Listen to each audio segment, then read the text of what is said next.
talking about the personhood and deity of the Holy Spirit.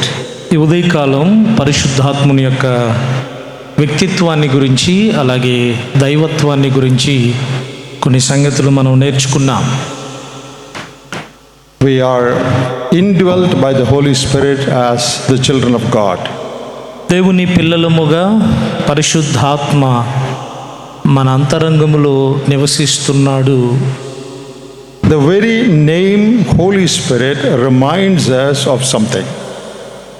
పరిశుద్ధాత్ముడు ఒక సంగతిని మనకి జ్ఞాపకం చేస్తూ ఉన్నాడు. That very name, ఆ పేరు, that reminds us of something. పరిశుద్ధాత్మ అనే పేరు ఒక సంగతిని మనకి జ్ఞాపకం చేస్తూ ఉంది. What is that? అదేంటది? He is not just Spirit, He is Holy Spirit. ఆయన కేవలం ఆత్మ కాడు, పరిశుద్ధాత్మ.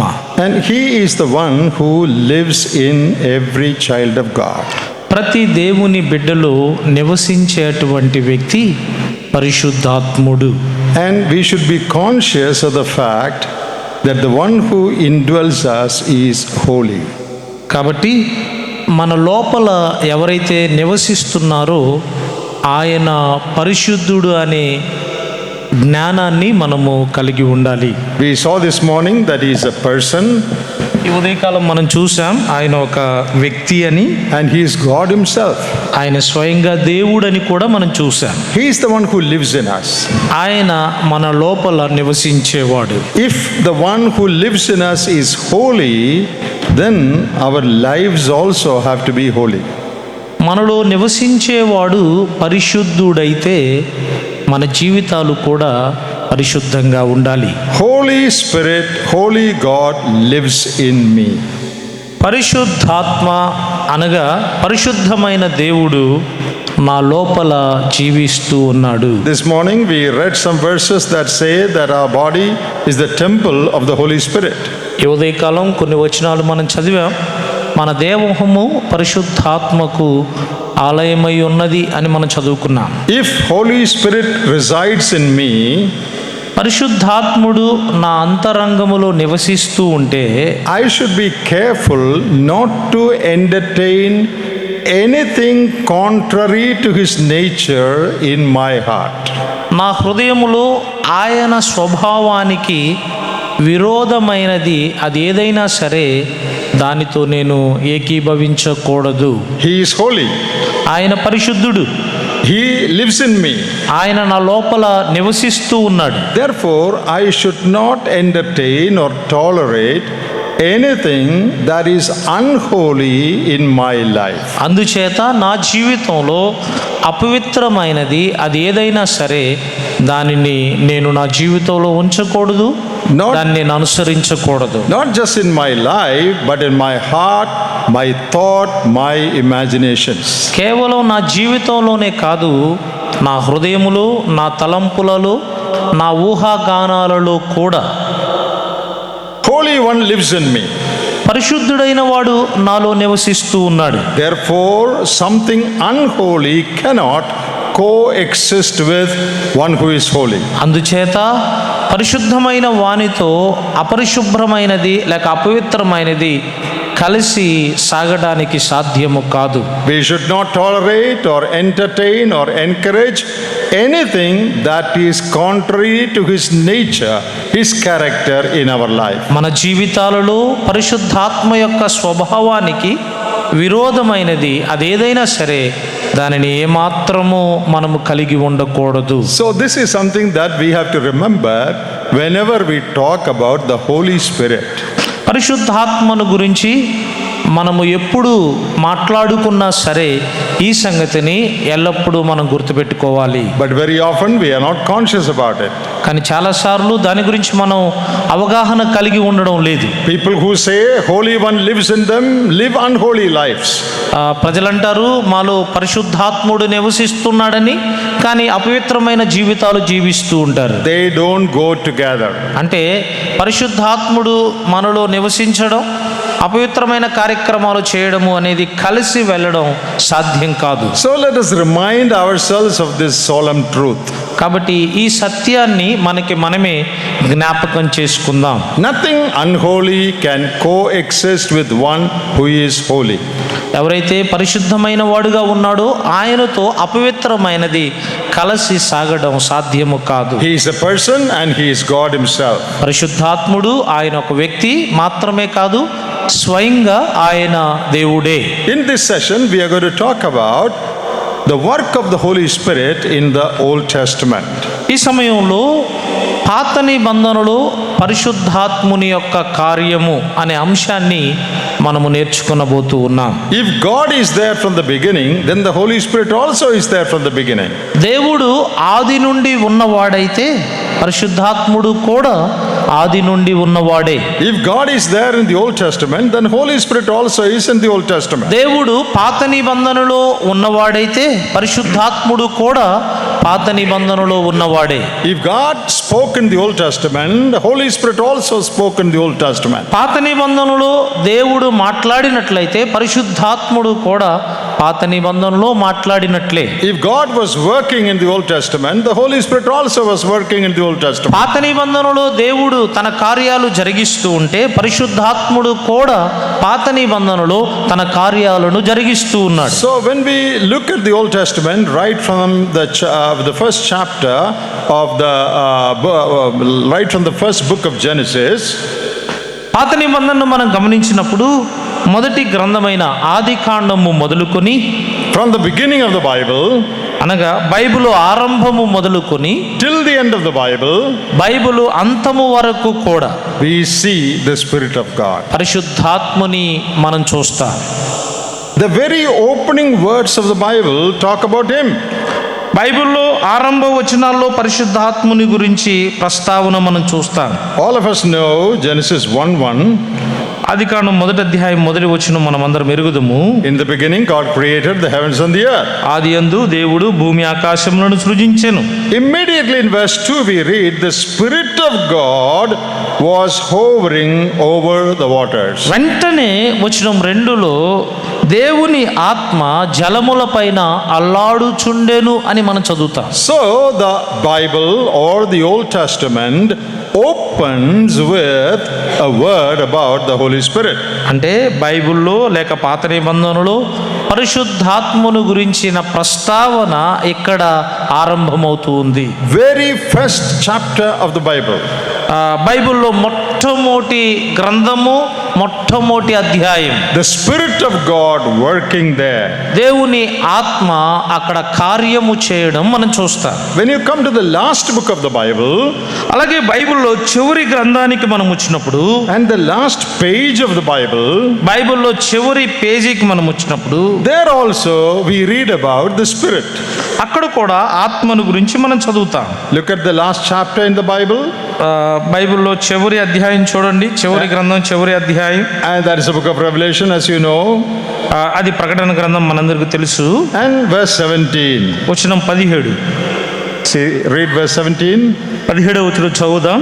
ప్రకటన గ్రంథం 22:17. ఆత్మయు పెండ్లి కుమార్తెయు రమ్ము అని చెప్పుచున్నారు. So when you open the Bible, in the first page the Spirit of God is there. In the last page the Spirit of God is there. మన బైబిల్ మనం తెరిచినప్పుడు మొదటి పేజీలో పరిశుద్ధాత్ముడు మనకి కనబడుతూ ఉన్నాడు.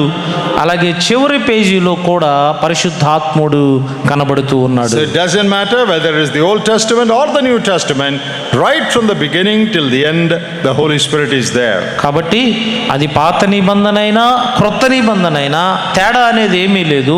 ఆరంభము నుండి కూడా పరిశుద్ధాత్ముడు ఉండడం మనం చూస్తాం. And the greatest work of God in the universe, ఈ విశ్వములో దేవుడు చేసిన కార్యాలలో గొప్ప కార్యం ఏంటి అంటే that is creation. అది సృష్టి. In that God the Holy Spirit is there. ఆ సృష్టిలో ఆ సృష్టిని సృజించడంలో పరిశుద్ధాత్ముని కార్యమును కూడా మనం చూస్తాం. We will talk about that. దాని గురించి మనం ఇక్కడ గమనిస్తూ ఉన్నాం. But there is a greater work than creation in the Bible.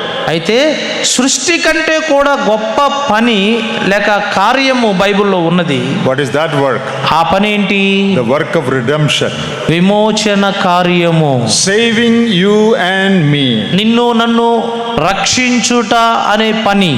The redemptive work of God. దేవుని యొక్క విమోచన కార్యము. So, in creation, as we saw in Genesis 1-2, the Holy Spirit plays a part. ఆదికాండము 1వ అధ్యాయం 2వ వచనంలో ఈ సృష్టి యావత్తును నిర్మించడంలో పరిశుద్ధాత్ముడు పాత్ర పోషించాడు. In the same way, in redemption also, the Holy Spirit is set to play a great role. అదే క్రమములో విమోచనలో కూడా పరిశుద్ధాత్ముడు ఒక పాత్రను ఆయన పోషించినట్లుగా మనం చూస్తాం. Redemption of mankind is the greatest work of God. మానవుని యొక్క విమోచన కార్యము అనేది దేవుని యొక్క గొప్ప పని.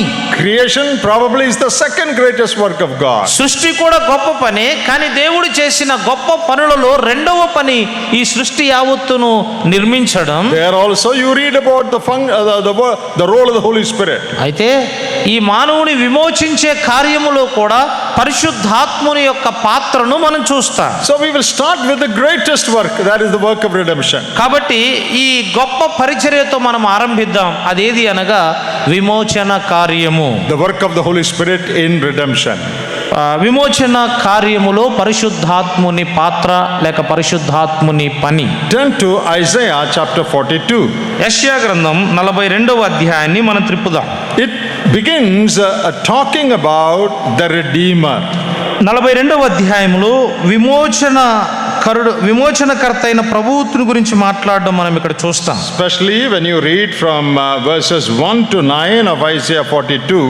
యెషయా గ్రంథం 42వ అధ్యాయం 1వ వచనం నుండి 9వ వచనం వరకు మనం చదివినప్పుడు you read there about the Lord Jesus Christ, the Redeemer of mankind. మన ప్రభువైన యేసుక్రీస్తు వారు మానవుల విమోచనకర్త అని మనం ఇక్కడ చదువుతాం. We read about the servant of Jehovah, who is the Lord Jesus. దేవుని సేవకుడైన యేసుక్రీస్తు ప్రభువారు and his incarnation, తర్వాత ఆయన మానవ అవతారం, how he ministered in this world, ఆయన ఈ లోకంలో ఎలా పరిచర్య చేశాడో మనం చూస్తాం. and how he became light to the nations, అలాగే గుడ్డి వారికి ఆయన ఎలా వెలుగయ్యాడు, and how he redeemed us. ఎలాగ ఆయన మనలను విమోచించాడు. So 42 1 to 9 talk about God's great servant who accomplished the work of redemption. 42వ అధ్యాయం 1వ వచనం నుండి 9వ వచనం వరకు దేవుని గొప్ప సేవకుడైన యేసుక్రీస్తు ప్రభువారు విమోచన కార్యాన్ని జరిగించడం ఈ లేఖనాల్లో మనం చూస్తాం. And there in verse 1 itself we read about the role of the Spirit. పరిశుద్ధాత్మని యొక్క పాత్రను గురించి 1వ వచనంలోనే మనం చదువుతాం. Let us read verse 1. 1వ వచనం చదువుదాం. 42వ అధ్యాయం 1వ వచనం. Ah. ఇదిగో నేను ఆదుకును నా సేవకుడు, నేను ఏర్పరచుకునిన వాడు, నా ప్రాణమునకు ప్రియుడు, అతని యందు నా ఆత్మను ఉంచి ఉన్నాను. I have put or placed my spirit upon him. అతని యందు నా ఆత్మను ఉంచి ఉన్నాను అంటున్నాడు. And what is he going to do? అతడు ఏం చేయబోతున్నాడు? As you continue to read that passage, ఆ తదుపరి లేఖన భాగాలు మనం చదవడం కొనసాగిస్తే you read about his public ministry, ఆయన బహిరంగ పరిచర్యను గురించి మనం చదువుతాం. and verses 6 and 7, 6-7 వచనాలలో the Savior's ministry of opening the blind eyes, గుడ్డి వారికి కన్నులు తెరిచే రక్షకుని పరిచర్య, and delivering those who are in prison, చెరసాల్లో ఉన్న వారిని విడిపించడం, declaring deliverance to them, వారికి స్వేచ్ఛను ప్రకటించడం, and he becoming a light to the nations. ఆయన అనేక రాజ్యాల వారికి వెలుగుగా మారడం. That is the ministry of Messiah. అది మెస్సే యొక్క పనిగా మనం చూస్తాం. But in the very beginning of that description is the Spirit of God in verse 1. అయితే ఈ యొక్క విమోచన కార్యముల గురించి ప్రస్తావించే ముందే ఆరంభములోనే పరిశుద్ధాత్ముని యొక్క కార్యాన్ని మనం చూస్తాం. So in the greatest work of God in the universe, the Holy Spirit has a role. కాబట్టి దేవుని యొక్క గొప్ప పరిచర్యలు అనగా ఈ విశ్వానికి సంబంధించి ఆయన చేసిన విమోచన అనే పరిచర్యలో పరిశుద్ధాత్ముడు గొప్ప పాత్రను కలిగి ఉన్నాడు. Now come to Isaiah chapter 61. ఇప్పుడు యెషయా గ్రంథం 61వ అధ్యాయానికి రండి. There is a direct reference to the Savior, the Lord Jesus Christ. ఇక్కడ మన రక్షకుడైన యేసుక్రీస్తు ప్రభు వారికి నేరుగా ప్రస్తావించబడిన ఒక వచనాన్ని మనం చూస్తాం. Now read chapter 61, verses 1 to 3. 61వ అధ్యాయం యెషయా గ్రంథం మొదటి 3 వచనాలు మనం చదువుదాం. 61 మొదటి 3 వచనాలు. ప్రభువుకు యెహోవా ఆత్మ నా మీదకి వచ్చి ఉన్నది, దీనులకు సువర్తమానము ప్రకటించుటకు యెహోవా నన్ను అభిషేకించెను. నలిగిన హృదయము గల వారిని దృఢపరచుటకును, చెరలోనున్న వారికి విడుదలను, బంధింపబడిన వారికి విముక్తిని ప్రకటించుటకును, యెహోవా హితవత్సరమును మన దేవుని ప్రతిదండన దినమున ప్రకటించుటకును, దుఃఖాక్రాంతులందరినీ ఓదార్చుటకును, సియోనులో దుఃఖించు వారికి ఉల్లాస వస్త్రములు ధరింపచేయుటకును, బూడిదకు ప్రతిగా పూదండను, దుఃఖమునకు ప్రతిగా ఆనంద తైలమును, భారభరితమైన ఆత్మకు ప్రతిగా స్తుతి వస్త్రమును వారికిచ్చుటకును ఆయన నన్ను పంపి ఉన్నాడు. యెహోవా తన్ను మహింపరుచుకున్నట్లు నీతి అను మస్తకి వృక్షములన్నీయు, యెహోవా నాటిన చెట్లన్నీయు వారికి పేరు పెట్టబడును. You see, 61 opens by saying, the Spirit of the Lord God is upon me. 61వ వచనంలో ఇలా వ్రాయబడింది, ప్రభువుకు యెహోవా ఆత్మ నా మీదకి వచ్చి ఉన్నాడు. Very first verse. ఆరంభ వచనంలోనే The Spirit of the Lord God is upon me. యెహోవా ఆత్మ నా మీద ఉన్నాడు అంటూ ఉన్నాడు. These are the words of the Lord Jesus. ఇవి మన ప్రభువైన యేసుక్రీస్తు వారు పలికినటువంటి మాటలు. He says, the Spirit of God is upon me. ఆయన అంటూ ఉన్నాడు, ప్రభువుకు యెహోవా ఆత్మ నా మీద ఉన్నాడు అంటూ ఉన్నాడు. And He has sent me. ఆయన నన్ను పంపి ఉన్నాడు. To heal the brokenhearted. ఇదిగో నలిగిన వారిని స్వస్థపరచడానికి లేక దృఢపరచడానికి, To declare good tidings to the poor. చెరలోనున్న వారికి విడుదల ప్రకటించడానికి, Open the prisons. అలాగే విముక్తి కలుగు చేయడానికి లేక Give విడుదల దయచేయడానికి, Give eyesight to the blind. గుడ్డి వారికి కన్నులు ఇవ్వడానికి. So, but before all that, it says, the Spirit of the Lord is upon me. వీటన్నిటికంటే ముందు ప్రభువుకు యెహోవా ఆత్మ నా మీద ఉన్నాడు అంటున్నాడు. So here also, as we saw in Isaiah 42, here also you see the role of the Spirit in the redemption of mankind. ఎలాగైతే మనము యెషయా గ్రంథంలో మనం గమనిస్తామో అలాగే ఇక్కడ కూడా మానవుని యొక్క విమోచించుటలో పరిశుద్ధాత్మ యొక్క పాత్రను, ఆయన పనిని మనం ఇక్కడ చూస్తాం. Isaiah 42, యెషయా గ్రంథం 42వ అధ్యాయంలో, Isaiah 61 యెషయా గ్రంథం 61వ అధ్యాయంలో speaks about the Messiah, ఆ మెస్సియాను గురించి ఆ వచనాలు తెలియచేస్తున్నాయి. His incarnation, His work on this earth. ఆయన మానవుడిగా అవతరించడం, భూమి మీద ఆయన చేసినటువంటి పరిచర్య. But the first thing mentioned is, the Spirit of the Lord is upon me. అయితే ఆ పరిచర్యను గురించి ప్రస్తావించే ముందు చెప్పబడిన మొదటి మాట ఏంటి అంటే, ప్రభువుకు యెహోవా ఆత్మ నా మీద ఉన్నాడు. And what all I am going to do, Messiah says. నేనేమేం చేయబోతున్నానో ఆ సంగతులన్నీ మెస్సియా తెలియచేశాడు. Proclaim liberty and open the blind eyes and all that. నలిగిన వారికి దృఢపరచడం, చెరలో ఉన్న వారికి విడుదల దయచేయడం, ఇవన్నీ. And look at verse 2. ఇప్పుడు 2వ వచనం చూడండి. To proclaim the acceptable year of the Lord and the day of vengeance of our God. యెహోవా హితవత్సరమును మన దేవుని ప్రతిదండన దినమున ప్రకటించుటకును, దుఃఖాకాంతులారందరినీ ఓదార్చుటకును అన్నాడు. Now, two things mentioned here. ఇక్కడ 2 విషయాలు చెప్పాడు. Jesus is come to proclaim the acceptable year of the Lord. యెహోవా హితవత్సరమును గురించి ప్రకటించడానికి యేసు ప్రభువారు వచ్చారు. And the day of vengeance of our God. అలాగే ప్రతిదండన దినమును గురించి ప్రకటించడానికి వచ్చాడు. So the Spirit of God is upon Messiah and He will do two things. పరిశుద్ధాత్ముడు అతడు 2 కార్యాలు చేస్తాడు. Declare salvation. ఒకటి, రక్షణను ప్రకటిస్తాడు. That is acceptable year of the Lord. అది యెహోవా హితవత్సరము. And also bring forth the vengeance of God. That's రెండవది, punishment. దేవుని ప్రతిదండనను ప్రకటిస్తాడు, అనగా దేవుని శిక్షను గురించి తెలియచేస్తాడు. But between these two sentences there is a gap of thousands of years. అయితే ఈ రెండిటి మధ్య సుమారుగా వేల సంవత్సరాల కాల వ్యవధి ఉంది. Several thousands of years. చాలా వేల సంవత్సరాల కాల వ్యవధి. In his first coming, he declared the acceptable year of the Lord. మొదటి మాటలు ఏం చెప్పాడు? యెహోవా హితవత్సరము అన్నాడు. And in his second coming, he is going to give vengeance to those who did not obey the gospel. రెండవ విషయంలో ఎవరైతే సువార్తకు విధేయత చూపరో వారికి దేవుడు ప్రతిదండన కలుగు చేస్తాడు అని చెప్తున్నాడు. Now come to Luke's gospel. ఇప్పుడు మరలా లూకా సువార్తకు రండి. When Jesus came to the temple, యేసు ప్రభు వారు దేవాలయానికి వచ్చినప్పుడు he took the scroll of Isaiah ఆయన ఆ యొక్క కొరడ తీసుకున్నాడు. and he took that their Bible or scroll ఆయన ఒక గ్రంథపు చుట్ట తీసుకున్నాడు. and he started reading this passage. ఆ గ్రంథపు చుట్ట తీసుకొని యెషయా గ్రంథములో ఉన్న మాటను చదువుతూ ఉన్నాడు. Luke 4:16. లూకా సువార్త 4వ అధ్యాయం 16వ వచనంలో ఆ మాట మనం చూస్తాం. You read exactly what we already read in Isaiah 61. యెషయా గ్రంథం 61వ అధ్యాయంలో ఏ సంగతులైతే మనం చదివామో ఖచ్చితంగా అదే సంగతులు లూకా సువార్తలో చదువుతాం. What has Messiah come for?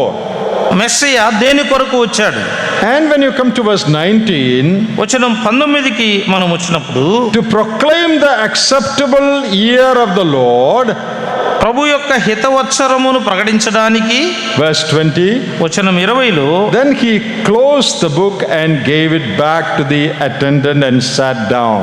ఆయన గ్రంథపు చుట్ట పరిచారకుని ఇచ్చి కూర్చుండును అని వ్రాయబడింది. Did he read that whole sentence? ఆ భాగం అంతా మనం చదువుతున్నామా? యెషయా గ్రంథం 61వ అధ్యాయంలో చదివిన వచనం అంతా ఇక్కడ మనం చదువుతున్నామా? Look into your Bible. Isaiah 61 he is reading, యెషయా గ్రంథం 61లో ఏముంది? and verse 1 and 2 he is reading, మొదటి 2 వచనాల్లో and it says, declare liberty to those who are oppressed, proclaim the acceptable year of the Lord. నలిగిన వారిని దృఢపరచడం, చెరలోనున్న వారికి విడుదల అన్నాడు. What is the next sentence in Isaiah? యెహోవా హితవత్సరము తర్వాత ఏముంది? What is the next sentence? To give vengeance. ప్రతిదండన చేయడం. That Jesus did not read. అది యేసు ప్రభువారు ఇక్కడ చదవలా. Did you notice that? ఆ మాట మీరు గమనించారా? He read only half of that verse. ఆ వచనంలో కేవలం సగం మాత్రమే యేసు ప్రభువారు చదివాడు. That is, declare good news. అంటే అది యెహోవా హితవత్సరం, మంచి వార్త ప్రకటించడం. Next sentence is also to give vengeance. ఆ తదుపరి వాక్యం ఏంటి? శిక్ష విధించడం లేక ప్రతిదండన చేర్చడం. That he did not read. ఆ మాటను లూకా సువార్తలో యేసు ప్రభువారు చదవలేదు. Halfway he read half the verse, closed the book. అంటే ఒక మార్గంలో చెప్పాలి అంటే సగం వచనాన్ని చాలా జాగ్రత్తగా తన దగ్గరగా చదివాడు And gave it back. తిరిగి ఇచ్చేసాడు గ్రంథపు చుట్టను. Only half the verse. సగం వచనమే చదివాడు. Why? ఎందుకు? Because in his first coming, ఆయన మొదటి యొక్క రాకడలో he had come only to declare the good news. కేవలం స్వార్థ ప్రకటించడానికే, రక్షించడానికే వచ్చాడు. And giving vengeance is something kept for a time to come. శిక్ష విధించడం లేక దండన చేయడము అనేది అది ఒక సమయం రావాలి. ఆ సమయంలో అది జరిగించబడుతుంది. That is after thousands of years. అంటే వేల సంవత్సరాల తర్వాత. So declaring good tidings as a ministry of Jesus and giving vengeance, both ministry of Jesus, there is a gap of thousands of years between them. మానవులను రక్షించడంలో, మానవులకు శిక్ష విధించడంలో ఈ రెండు యేసు ప్రభువారి పరిచర్యలు. అయితే ఈ రెండిటి మధ్య కొంత కాల వ్యవధి ఉంది. Jesus read only halfway through, referring to his first coming, and closed the book. యేసు ప్రభువారు కేవలం ఆ గ్రంథాన్ని, ఆ వచనం సగం మాత్రమే చదివి ఆ తదుపరి గ్రంథాన్ని మూసివేశాడు. No, that is not our subject now. అది మన అంశం కాదండి. But because that's a very important thing, I just wanted to mention that. అది ముఖ్యమైన సంగతి కాబట్టి నేను దాన్ని ప్రస్తావించాలనుకున్నాను. So our subject is the role of the Spirit of God in our redemption. ఇప్పుడు మన అంశం ఏంటి అంటే మన విమోచన కార్యములో పరిశుద్ధాత్ముని యొక్క పాత్ర. So in Isaiah 42 and also 61 we read the Spirit of the Lord was upon the Messiah. యెషయా గ్రంథం 41వ అధ్యాయంలోను అలాగే 61వ అధ్యాయంలోను 42లో 61లో పరిశుద్ధాత్ముడు విమోచన కార్యములో ఆయన పాత్రను కలిగి ఉండడం మనం చూస్తాం. So you see the role of the Holy Spirit in the greatest work of God. దేవుని యొక్క గొప్ప పరిచర్యలో పరిశుద్ధాత్ముని పాత్రను కూడా మనం చూస్తాం. Now secondly, ఇప్పుడు రెండవది, the second greatest work of God is creation. దేవుడు చేసిన కార్యాలలో రెండవ గంభీరమైన కార్యం ఏంటి అంటే సృష్టిని సృజించడం. There also you read about the role of the Holy Spirit. అక్కడ కూడా పరిశుద్ధాత్మ యొక్క పాత్రను గురించి మనం అక్కడ చదువుతాం. We already read that, Genesis chapter 1 and verse 2. ఆ వచనాన్ని ముందుగానే మనం చదివాం. ఆదికాండము 1వ అధ్యాయం 2వ వచనం. The Spirit of God was hovering upon the waters. దేవుని ఆత్మ జలముల పైన అల్లాడుచుండెను అని వ్రాయబడింది. So that's the beginning of creation. అది సృష్టి యొక్క ఆరంభం. That's a part of creation. అది సృష్టిలో ఒక భాగం. And the Holy Spirit plays a role in it. పరిశుద్ధాత్ముడు ఆ విషయంలో ఒక పాత్రను ఆయన పోషించాడు. In Job chapter 26, యోబు గ్రంథం 26వ అధ్యాయములో read verse 13. వచనం 13 మనం చదువుదాం. There we read something about the Spirit and creation. సృష్టిని గురించి అలాగే పరిశుద్ధాత్మను గురించి మనం చదువుతాం. Job 26 and verse 13. 26వ అధ్యాయం 13వ వచనం చూడండి. యోబు గ్రంథం 26:13. దేవుని వలన భక్తిహీనులకు నియమింపబడిన భాగము ఇది బాధించువారు సర్వశక్తిని వలన పొందు స్వాస్థ్యము. Now in the English Bible, English బైబిల్లో you know, the second part says, రెండవ భాగం ఇలా ఉంది. by his spirit he adorned the heavens. ఆయన తన ఆత్మ ద్వారా పరలోకమును స్వాస్థ్యముగా చేశాడని వ్రాయబడింది. Is that the sense in Telugu? No. స్వాస్థ్యము is there. That is the spirit. Yeah. So the English Bible clearly says, English బైబిల్లో చాలా స్పష్టంగా చెప్పబడింది. by his spirit he adorned, he decorated the heavens. ఆయన తన ఆత్మ ద్వారా పరలోకమును స్వాస్థ్యముగా ఏర్పాటు చేశాడు. So that means he created the heavens and the earth by his spirit. అంటే ఆత్మ ద్వారానే ఆయన ఈ ఆకాశమును భూమిని నిర్మించాడు. He adorned the heavens by his spirit. తన ఆత్మ ద్వారా ఆయన ఆకాశమును కలుగు చేశాడు. So the spirit has a role in redemption, the spirit has a role in creation. కాబట్టి సృష్టిలో రక్షణలో పరిశుద్ధాత్ముడు పాత్రను కలిగి ఉన్నాడు. Thirdly, మూడవది, the Spirit of God has a role in giving life to humanity and other creatures. మానవులకు వేరే జాతికి అనగా ప్రతి జీవికి కూడా జీవాన్ని పంచుటలో పరిశుద్ధాత్ముడు పాత్రను కలిగి ఉన్నాడు. Life giving spirit. ఆత్మ జీవమును అనుగ్రహించే ఆత్మ. Look at Psalm 104. 104వ కీర్తన చూడండి. కీర్తనల గ్రంథం 104వ కీర్తన verses 29 and 30. 29-30 వచనాలు. 104, 29, 30. 104వ కీర్తన 29-30 వచనాలు. నీవు ముఖము మరుగు చేసుకొనగా అవి కలతపడును, నీవు వాటి ఊపిరి తీసివేయినప్పుడు అవి ప్రాణములు విడిచి మంటిపాలగును. Verse 30 in the English Bible it says,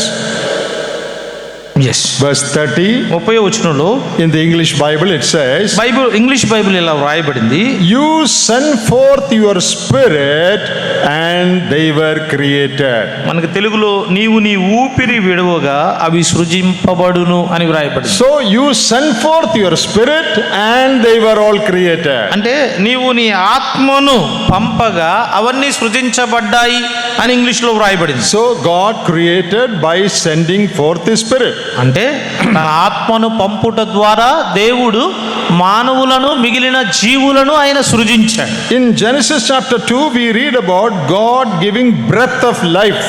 ఆది కాండము 2వ అధ్యాయములో దేవుడు మానవుని యొక్క నాసికా రంధ్రములలో జీవాత్మను ఊదడం మనం చదువుదాం. So that word for breath is the word spirit. అక్కడ జీవాత్మ అనే మాట ఆత్మను గురించే ప్రస్తావించబడింది. That's the same word translated as spirit elsewhere. అదే మాట మిగిలిన స్థలాల్లో ఆత్మగా అనువాదము చేయబడింది. So what are we trying to say?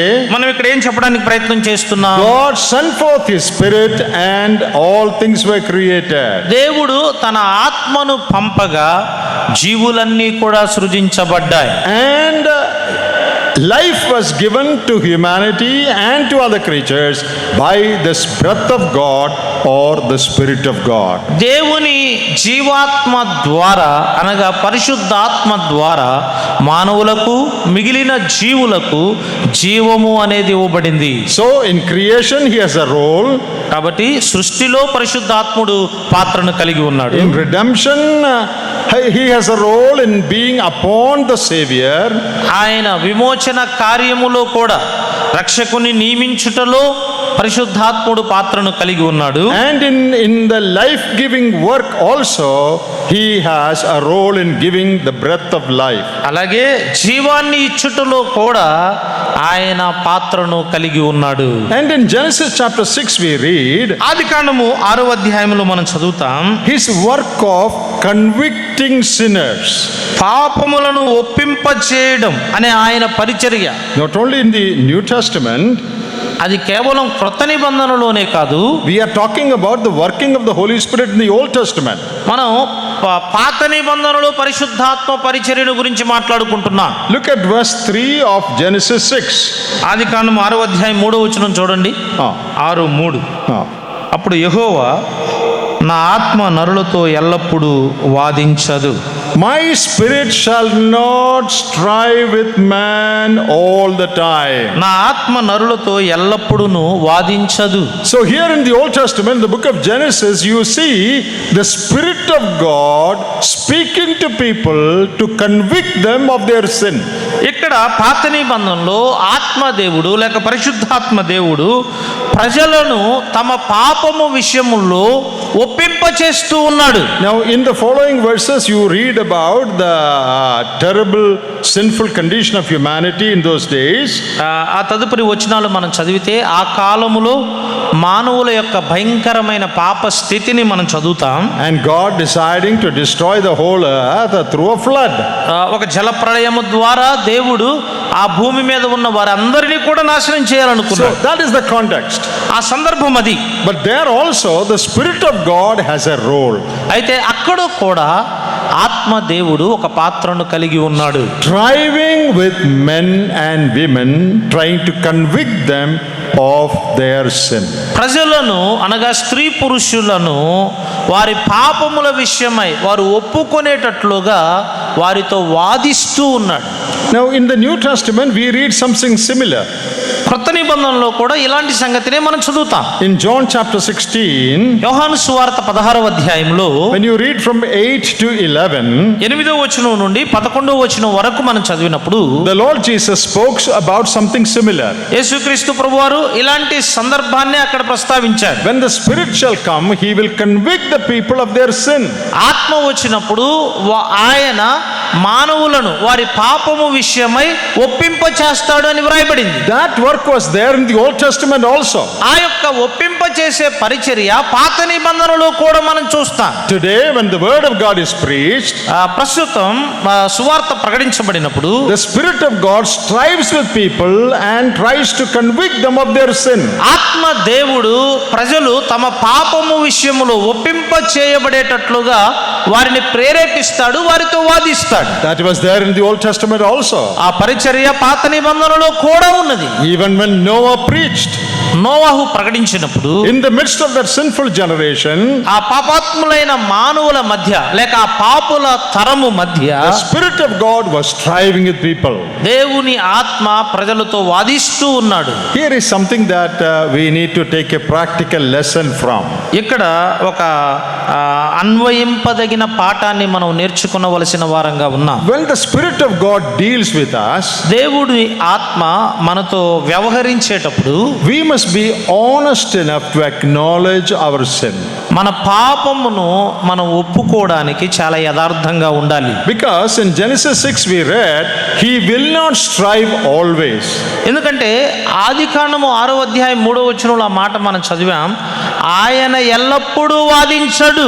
When he deals with sinners, ఆయన పాపులతో వ్యవహరించేటప్పుడు he will convict them of their sin.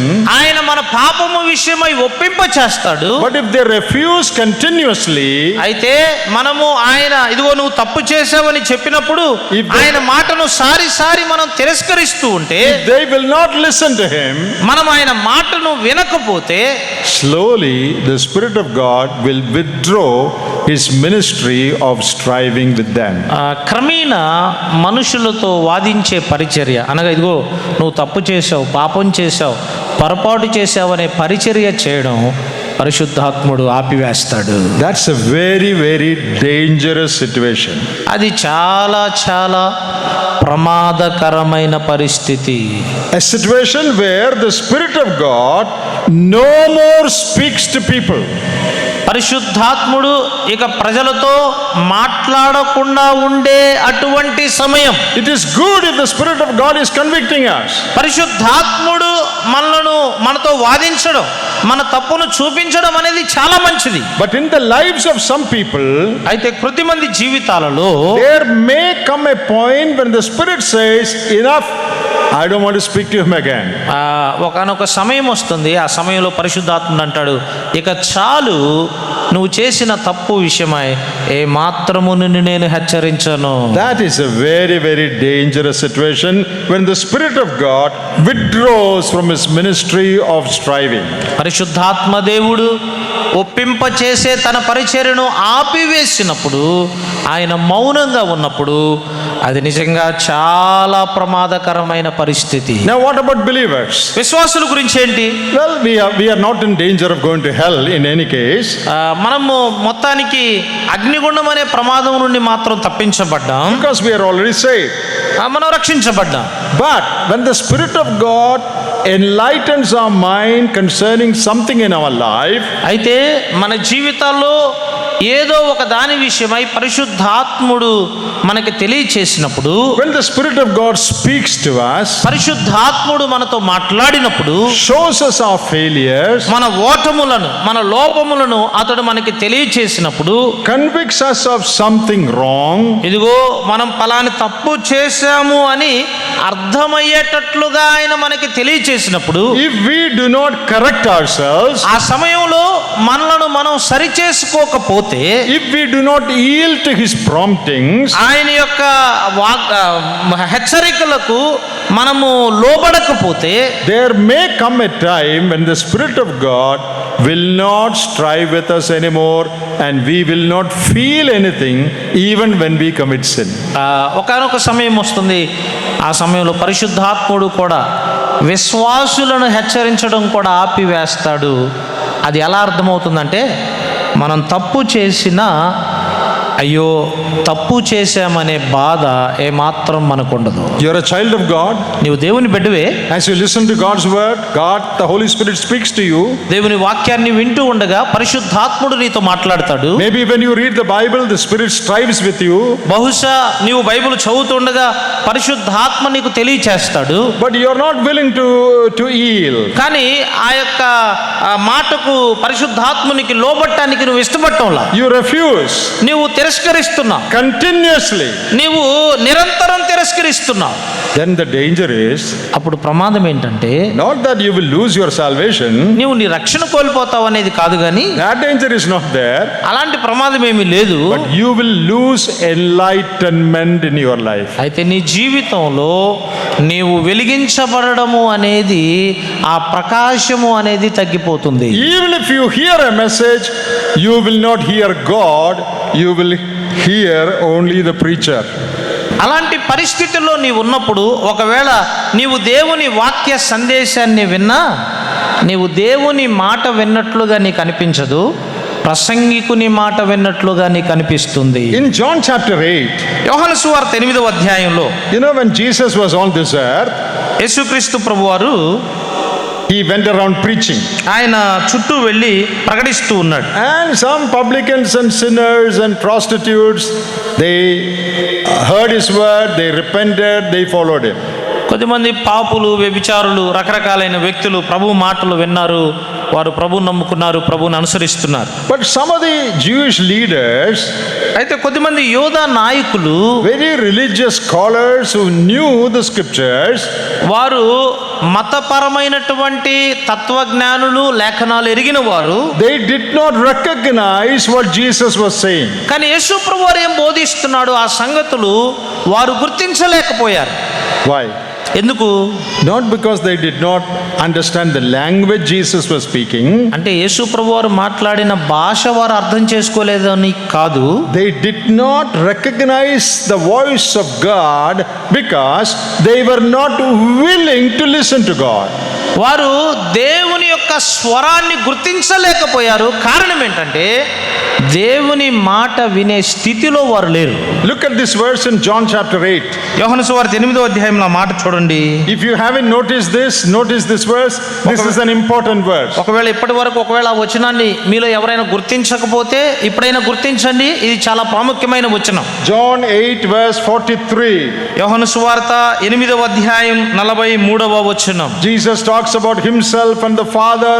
He reveals many great truths to the people. ఇక్కడ యేసుక్రీస్తు ప్రభువారు తన గురించి, తండ్రి గురించి అనేక సత్యాలను బయలుపరుస్తూ ఉన్నాడు. But many of the learned people, they could not understand what Jesus was saying. అయితే చాలా మంది లేఖనాలు ఎరిగిన వారే యేసు ప్రభువారు ఏం చెప్తున్నారో దాన్ని గ్రహించలేకపోతున్నారు. Not because they did not understand the language. అంటే వారికి భాష అర్థం కాలేదని కాదు. Not because Jesus' words were too difficult. యేసుక్రీస్తు ప్రభువారి యొక్క మాటలు అర్థం చేసుకోవడానికి చాలా కష్టంగా ఉన్నాయని కాదు. Why did they not understand? వారు ఎందుకు అక్కడ గ్రహించలేకపోయారు? Look at what Jesus said in verse 43. 43వ వచనం చూడండి. యేసు ప్రభువారు ఏమన్నారు? Okay, read it. మీరేలా నా మాటలు గ్రహింపకున్నారు? మీరు నా బోధ విననేరకుండుట వలననే కదా. Why is it that you are not able to understand my message? మీరు నా మాటలు ఎందుకు గ్రహింపకున్నారు అంటూ ఉన్నాడు. In the Malayalam Bible it says, Malayalam Bible ఇలా వ్రాయబడింది, because you are not willing to hear. మీరు నా బోధ వినడానికి ఇష్టపడడం లేదు కాబట్టి అని మలయాళంలో వ్రాయబడింది. You don't want God to speak to you. అంటే దేవుడు మీతో మాట్లాడడం మీరు కోరుకోవడం లేదు. Not because you don't understand the language. మీకు భాష అర్థం కావడం లేదని కాదు. You are unable to understand the truth of what I am saying because in your heart you have decided that we do not want this. మేము చెప్పే సత్యాన్ని మీరు అర్థం చేసుకోలేకపోతున్నారు. కారణం ఏంటంటే వారి హృదయాల్లో వారు ఎలాంటి తీర్మానం అంటే నీ మాటలు మాకు అక్కరలేదు అనే తీర్మానం కలిగి ఉన్నారు. That should not happen to us.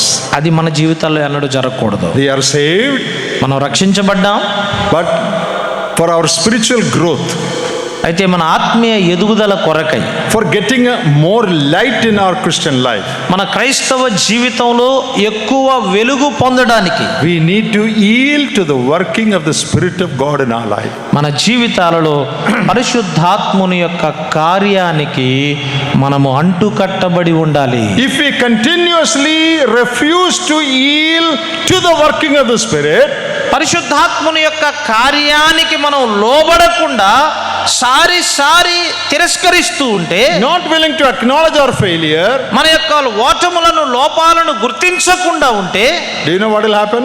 ఏం జరుగుతుందో తెలుసా? You will come to every meeting, మీరు అన్ని కూడికలకు వస్తారు, you will come to every conference, మీరు ప్రతి సదస్సుకు వస్తారు, you will come to every mahasablu, ప్రతి మహాసభలకు వస్తారు, you will sit in the front, మీరు ముందే కూర్చుంటారు, you will take down notes, మీరు నోట్స్ కూడా రాసుకుంటారు, you will hear the preacher, మీరు ప్రసంగికుని యొక్క మాటలు శ్రద్ధగా వింటారు, but you will not hear God. కానీ దేవుని స్వరం మాత్రం మీకు వినపడదు. Did you understand that? మీకు అర్థమైంది ఈ మాట? You hear the voice of the preacher in your ears, మీరు వినేటప్పుడు ప్రసంగికుని యొక్క స్వరాన్ని, శబ్దాన్ని మాత్రమే వింటారు, but you do not hear God speaking to your spirit. అయితే దేవుడు నీ ఆత్మతో మాట్లాడడం మీరు వినరు. you will go home as you came.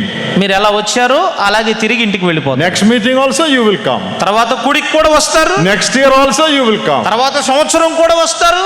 No change in your life. మీ జీవితంలో ఎటువంటి మార్పు రాదు. You will continue to love money as you loved it 10 years ago.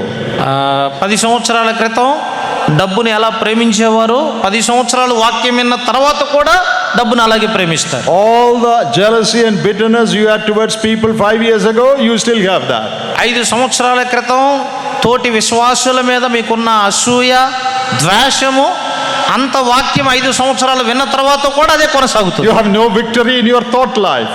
నీ యొక్క తలంపుల మీద నీకు విజయం లేదు. You cannot have victory over quarrels and bitterness. ఆ చేదు అలాగే గొడవల మీద నీకు విజయం లేదు. Do you know why? ఎందుకో తెలుసా? Because you continuously refuse the striving of the Spirit of God. ఎందుకంటే పరిశుద్ధాత్ముడు ఇదిగో నీలో ఈ లోపం ఉందని వాదిస్తున్నాడే, ఆయన వాదనను అణిచివేస్తూనే ఉన్నాను. Oh dear brothers and sisters, ప్రియ సహోదరి సహోదరుడా, the Spirit of God shall not strive with us always. పరిశుద్ధాత్ముడు ఎల్లప్పుడూ మనలను వాదించేవాడు కాదు. That is primarily true of unbelievers. ప్రాథమికంగా అది అవిశ్వాసులకు సంబంధించినది. But in another sense, I think it is true about believers also. అయితే వేరే కోణములో నేను నమ్ముతున్నాను, విశ్వాసుల విషయంలో కూడా సారి మనం తిరస్కరిస్తుంటే ఆయన కూడా ఇది తప్పు అని చెప్పడం ఆపివేస్తాడు. That is why even after hearing so many messages and reading the Bible for so many years, there is no transformation in the lives of some people. అందుచేతనే అనేక సంవత్సరాలు వ్యక్తిగతంగా వాక్యం చదివిన తర్వాత కూడా, అనేక సంవత్సరాలు దేవుని వాక్యాన్ని విన్న తర్వాత కూడా చాలా మంది జీవితాలలో ఎటువంటి మార్పు కనబడడం లేదు. Jesus said in John 16, when the Spirit shall come, he will convict. యోహాను సువార్త 16వ అధ్యాయంలో యేసు ప్రభువారు చెప్పాడు, పరిశుద్ధాత్ముడు వచ్చినప్పుడు ఆయన మీ పాపముల విషయమై మిమ్మును ఒప్పింపచేస్తాడు. Primarily leading people to salvation. ప్రాథమికంగా ఆయన ప్రజలను రక్షణలోనికి నడిపిస్తాడు. I think secondarily his work would help us to turn away from our wrong ways and live a holier life. అలాగే రెండవదిగా నమ్మిన మనము మన యొక్క అపవిత్రత నుండి, మన పాపముల నుండి వెనుదిరిగిన వారమై పరిశుద్ధత కలిగి జీవించడానికి. Now as we continue through the Old Testament, పాత నిబంధనలో పరిశుద్ధాత్మని యొక్క పరిచర్యను గురించి మనం మాట్లాడుకుంటూ ఉండగా we read that the Spirit of God came upon many men of God in the Old Testament. పాత నిబంధనలో పరిశుద్ధాత్మ దేవుడు అనేక మంది భక్తులైన వారి మీదకు వచ్చాడు. On certain judges, కొద్దిమంది న్యాయాధిపతుల మీదకు ఆయన వచ్చాడు. warriors and prophets. కొద్దిమంది ప్రవక్తల మీదకు వచ్చాడు. And when the Spirit of God came upon them, they had extraordinary power. వారి మీదకి పరిశుద్ధాత్ముడు వచ్చినప్పుడు వారు అతీతమైన శక్తిని కలిగిన వారయ్యారు. And they perform adventurous things. వారు అద్భుతమైన కార్యాలను జరిగించారు.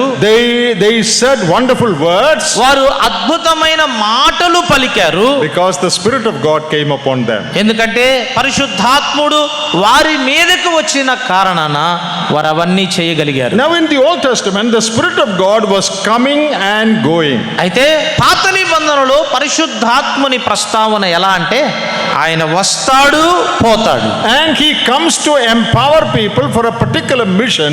When the mission is over, he departs. ఒక ప్రత్యేకమైన పరిచర్యను జరిగించడానికి పాత నిబంధనలో పరిశుద్ధాత్ముడు ఆ వ్యక్తుల మీదకి వస్తాడు. ఆ పరిచర్య ముగించిన తర్వాత పరిశుద్ధాత్ముడు వెళ్ళిపోతాడు. Let us look at some examples. కొన్ని ఉదాహరణలు కూడా ఉన్నాయి. In Numbers chapter 27 సంఖ్యాకాండము 27వ అధ్యాయం and verse 18, వచనం 18. there we read about Joshua. ఇక్కడ యోషువాని గురించి మనం చదువుతాం. 27వ అధ్యాయం 18వ వచనం యెహోషువ గురించి మనం చదువుతాం.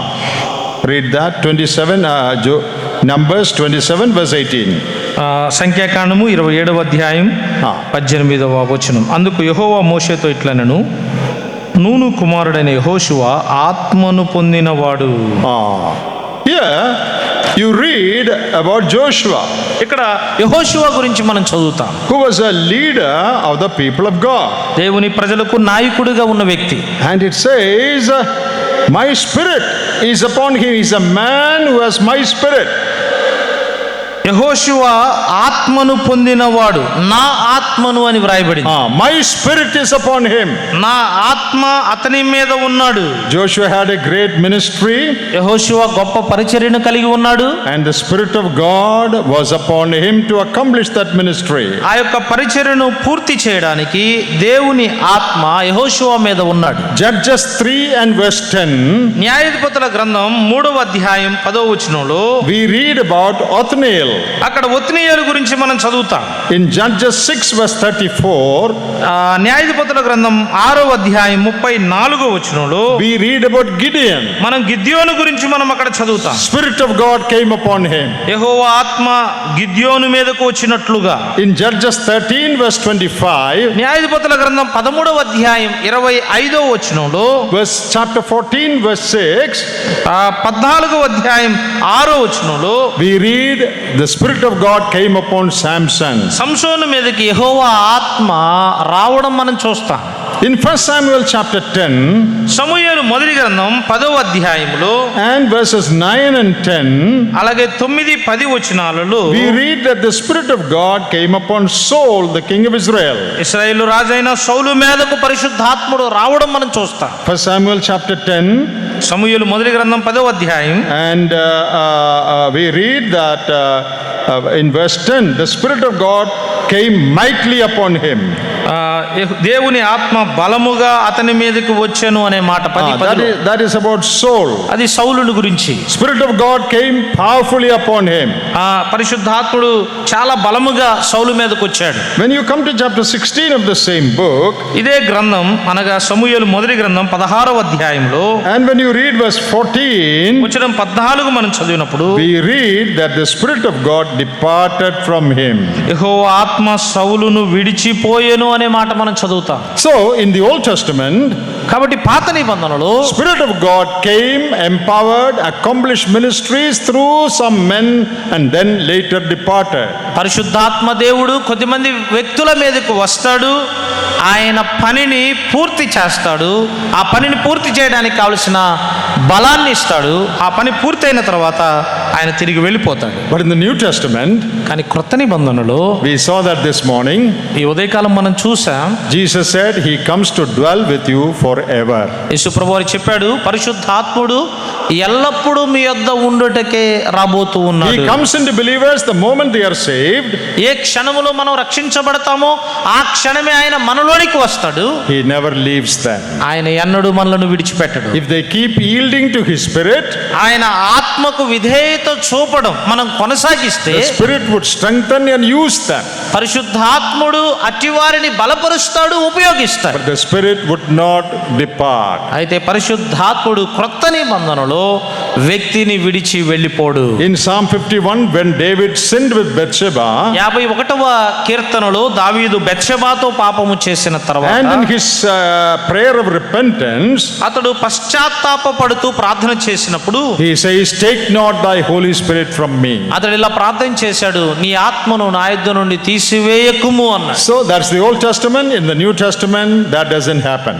కాబట్టి పాత నిబంధనలో అయినా క్రొత్త నిబంధనలో అయినా అది జరుగుతూ ఉంది. Now again in the Old Testament, పాత నిబంధనలో the Spirit of God played a prominent role in enabling the prophets to prophesy. ప్రవక్తలు ప్రవచించడానికి పరిశుద్ధాత్ముడు ఒక ప్రధానమైన పాత్రను పోషించాడు.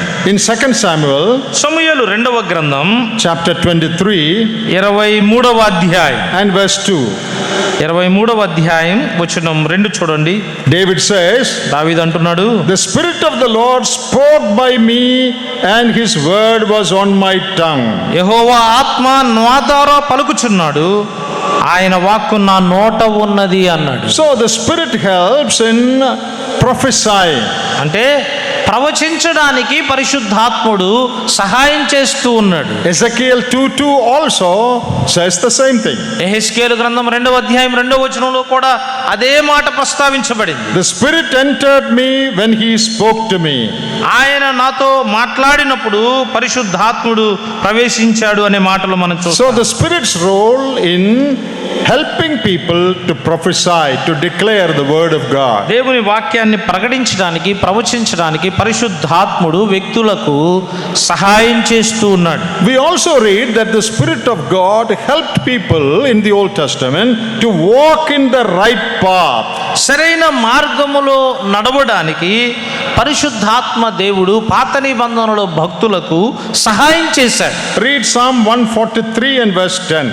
కీర్తన 143 వచనం 10 చూడండి. 143 Psalm కీర్తన 143 and verse 10. వచనం 10.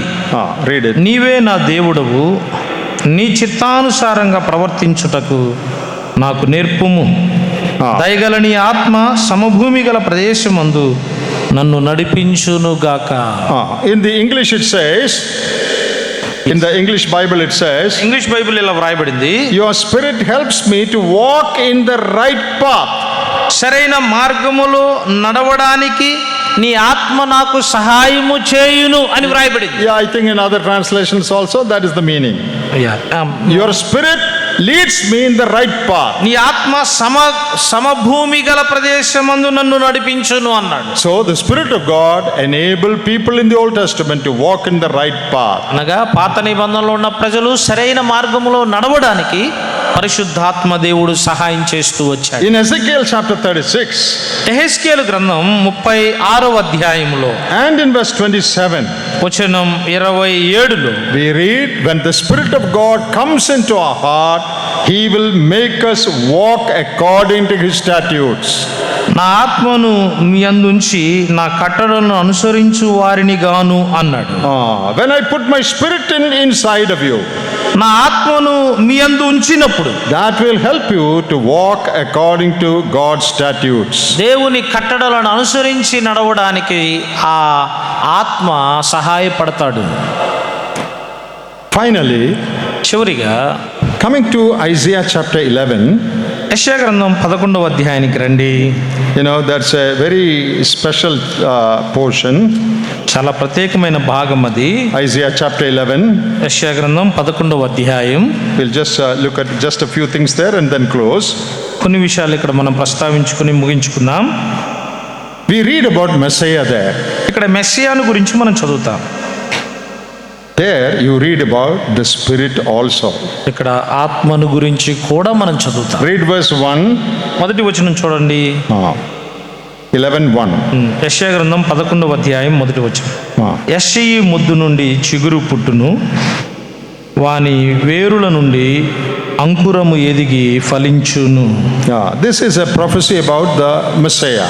ఇది మెస్సియాను గురించిన ప్రవచనం. So this is about the Lord Jesus. ఇది మన ప్రభువైన యేసుక్రీస్తు వారి గురించిన ప్రవచనం. And verse 2 says, the Spirit of the Lord shall be upon him. యెహోవా ఆత్మ ఆయన మీద ఉండును అని వ్రాయబడింది. ఆయన మీద నిలుచును చివరిలో. Then verse 2 talks about 7 aspects of the Spirit of God. రెండవ వచనంలో పరిశుద్ధాత్ముని యొక్క 7 సంగతులను గురించి ప్రస్తావిస్తూ ఉంది. 7 సంగతులు ఉన్నాయి. Shall we just read that? ఆ వచనం మనం చదువుదాం చూడండి. Isaiah 11 verse 2 talks about 7 aspects of the Holy Spirit. యెషయా గ్రంథం 11వ అధ్యాయం 2వ వచనంలో పరిశుద్ధాత్మకు సంబంధించిన 7 సంగతులు మనం అక్కడ చూస్తాం. So if you look in your Bible, you can see that it is there.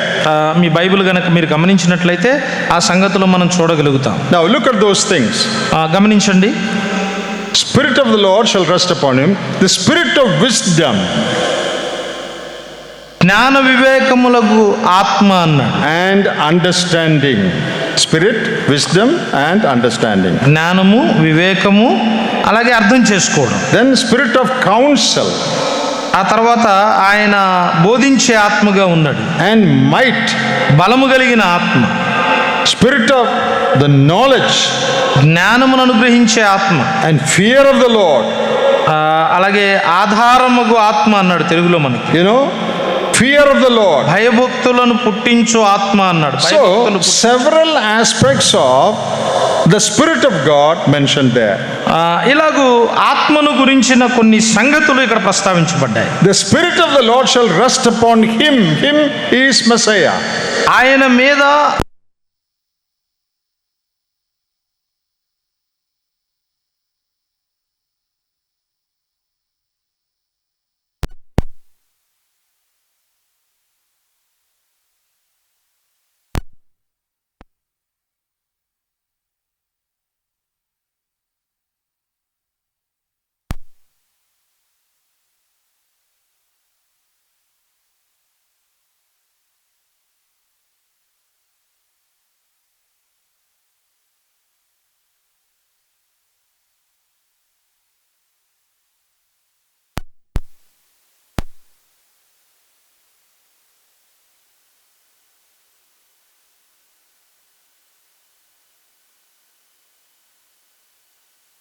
మన మీద ఈ ఆత్మ ఉన్నాడు. These things should be seen in our life also. ఈ విషయాలన్నీ మనలో కూడా కనబడాలి. Of course, this is uniquely true about the Lord Jesus. ఈ విషయాలన్నీ మన ప్రభువైన యేసుక్రీస్తు వారి విషయమై వాస్తవమైనవిగా But ఉన్నాయి. in our life also, అయితే మన జీవితాలలో కూడా if the same Spirit is in us, అదే ఆత్మ మనలో ఉన్నట్లయితే, the Spirit that dwelt in the Lord Jesus, ప్రభువైన యేసుక్రీస్తు వారిలో నివసించినటువంటి ఆ ఆత్మ, that same Spirit, if it is in us, అదే ఆత్మ మనలో ఉన్నట్లయితే we should have wisdom and understanding. మనము కూడా జ్ఞాన వివేకాలను కలిగి ఉండాలి. We should have counsel and might. ఆలోచన బలములను కలిగి ఉండాలి. And we should have knowledge and fear of the Lord. తెలివి, దేవుని భయమును మనం కలిగి ఉండాలి. As verse 3 says, we should delight in the fear of the Lord. మనము దేవుని యందు భయము కలిగి ఉండాలి. Fear of the Lord should be in us. దేవుని భయము మనలో ఉండాలి. Wisdom should be in us. జ్ఞానము, వివేకం మనలో ఉండాలి. Discernment should be in our life.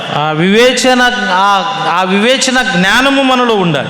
Because the Spirit of God is upon us. ఎందుకంటే యెహోవా ఆత్మ మన మీద ఉన్నాడు. It was upon Jesus, యేసు ప్రభువారి మీద యెహోవా ఆత్మ ఉన్నాడు. and he manifested it in his public ministry.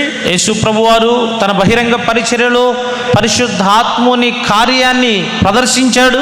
In his teaching, ఆయన బోధనలో చూపించాడు. in his life, ఆయన జీవితంలో చూపించాడు. that same Spirit is upon us. అదే ఆత్మ మన మీద కూడా ఉన్నాడు. That Spirit will help us to walk in the way of wisdom and understanding. జ్ఞాన మార్గములలో మనము నడవడానికి ఆ ఆత్మ దేవుడు మనకి సహాయం So if we చేయును. yield to this Spirit, ఆ ఆత్మకు మనము లోబడినట్లయితే, listen to this Spirit, ఆ ఆత్మ మాట మనం విన్నట్లయితే, then he will lead us, giving us his counsel in the right path. సరైన మార్గములో మనలను నడిపించడానికి ఆయన తన ఆలోచన మనకి He తెలియజేస్తాడు. worked in the Old Testament. ఆయన పాత నిబంధనలో పరిచర్య చేశాడు. He continues to work in the New Testament. క్రొత్త నిబంధనలో కూడా ఆయన పరిచర్య చేయడం, కొనసాగించడం మనం He చూస్తాం. works in you and me. పడండి.